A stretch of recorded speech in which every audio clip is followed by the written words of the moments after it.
Oi, gente, sejam bem-vindos a mais uma monitoria. Hoje a gente vai falar sobre o ciclo do ácido tricarboxílico. Então, a gente vai continuar o processo de oxidação aeróbica da glicose.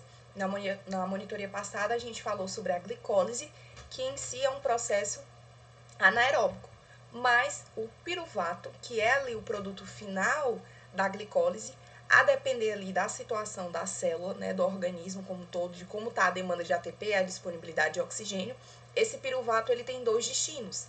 Um deles a gente já falou, que é o piruvato ser convertido a lactato e regenerar ali o NAD+. Então, a gente vê que a fermentação lática, no caso aqui, por exemplo, de nós seres humanos, é uma maneira de que a glicólise ela possa continuar, porque o ATP ele já foi produzido na glicólise, né? Gerou piruvato, gerou as duas moléculas de ATP, o saldo positivo. Só que se eu quero que essa glicólise continue, e eu estou em uma situação anaeróbica, eu preciso de NAD+, para que a glicólise continue, né? A quantidade de NAD+, na célula não é limitada, é uma quantidade pequena. Então, se eu quero que a minha glicólise continue e eu não vou ter ali a disponibilidade da cadeia transportadora de elétrons, porque a gente está falando de um metabolismo anaeróbico, esse NAD+, que se transformou em NADH, ele vai precisar ser reoxidado, só que sem contar lá com a participação da mitocôndria. E como é que o corpo faz isso? Por meio da fermentação lática. Então, aquele processo final de pegar o piruvato, transformar ele em lactato, e aí a gente tem a regeneração do NAD+, esse lactato, ele pode deixar ali, por exemplo, o músculo, e lá no fígado ele volta a ser glicose.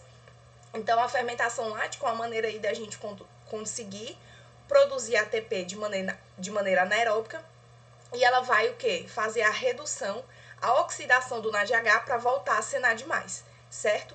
Hoje a gente já vai falar o quê? Da glicose seguindo um caminho completamente aeróbico. Então, aqui, quando a gente já vai falar do ciclo do ácido tricarboxílico, depois da cadeia transportadora de elétrons e da fosforilação oxidativa, a gente está falando em uma situação em que a glicose vai ser oxidada de maneira aeróbica. Então, lá depois que o meu piruvato foi formado, ele não vai virar lactato, ele vai virar acetil-CoA para entrar no ciclo de Krebs, também chamado de ciclo do ácido tricarboxílico. Por que esse nome? Porque nós temos a presença de ácidos tricarboxílicos, certo? Então, a gente vai entender o que é esse ciclo, onde ele ocorre, qual a sua importância.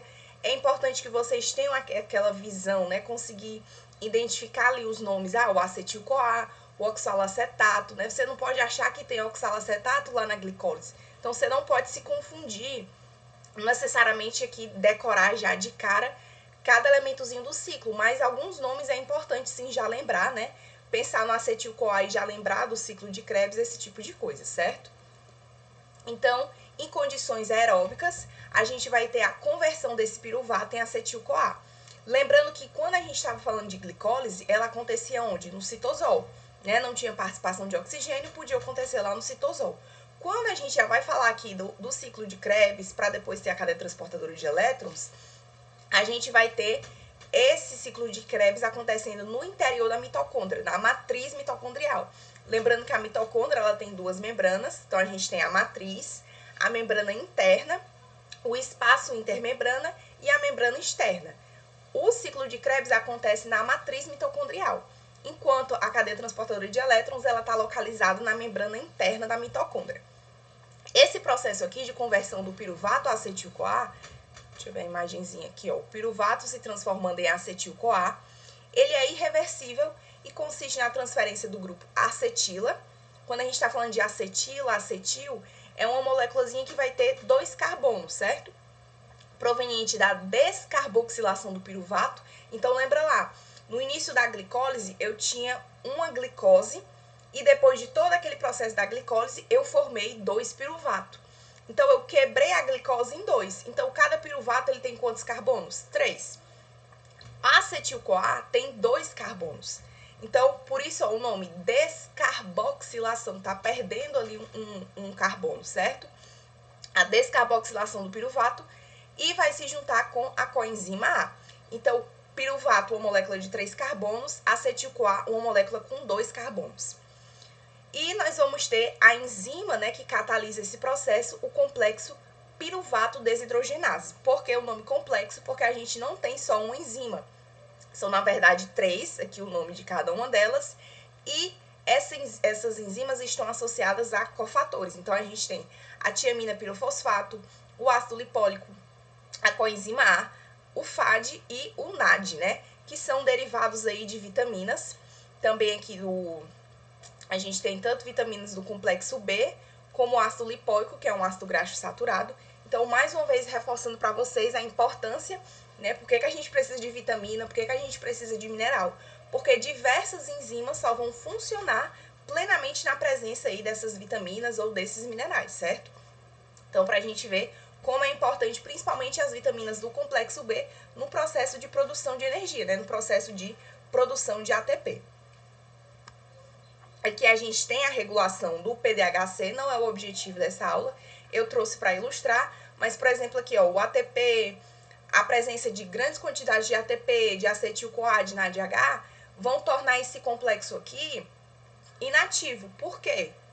Imagina aí, eu tô aqui, vai começar o ciclo de Krebs com acetil-CoA. Se já tem muito acetil-CoA, já tem muito ATP, já tem muito NADH, o seu organismo não vai ficar estimulando cada vez mais. Por quê? Ao final desse ciclo, esse ciclo tá convergindo para o quê? Para a produção de ATP. E lembra do que a gente já comentou, o nosso corpo ele não tem estoques e estoques de ATP, não. Tem um pouquinho ali livre na célula, certo? Mas a gente não fica estocando ATP. O que a gente estoca? Gordura, né? Tem um estoque ali de glicogênio.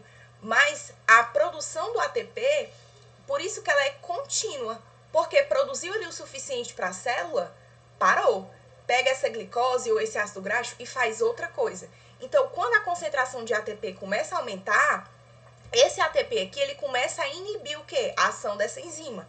Assim como a presença de muito acetil-CoA e de muito NADH. O NADH vai estar dizendo o quê? Ó, já está tendo muita coenzima para ir lá para a cadeia transportadora de elétrons, para gerar a produção de ATP, ou seja, todas essas moléculas estão indicando que já existe abundância de energia na célula. Então, é o momento de pegar esse piruvato e fazer ele virar outra coisa, né? Colocar ele em outra via, porque a via de produção de ATP já está ali suficiente para a célula, para a demanda naquele momento. Aqui, mais uma vez, ó, o piruvato, uma moléculazinha de 3 carbonos, a coenzima A. Essa reação aqui, lembrando, ela vai produzir um NADH. Esse NADH também vai entrar ali lá no processo final, ele vai também para a cadeia transportadora de elétrons. Então, ó, a coenzima A está carregando esses grupos acilo, ó, que é justamente aqui, essa estruturazinha aqui com 2 carbonos, né, um C duplo O aqui o grupo metil no final, vai se ligar aqui no grupo sulfidrila terminal, ó, aqui na região, e vai estabelecer uma ligação tioéster rica em energia. Vitória, o que é o tioéster? Lembrando lá o que era o éster, ó, era o oxigênio ali numa cadeia ligado a um C duplo O. O que vai ser o tioéster? Em vez do oxigênio, a gente vai ter o enxofre. Então, aqui o enxofre ligado ao C duplo O, certo? Aqui no acetil-CoA, o tioéster é onde? Justamente aqui, ó. O enxofre aqui da coenzima A ligado aqui ao C duplo O, certo? Uma descarboxilação oxidativa. Como assim descarboxilação oxidativa?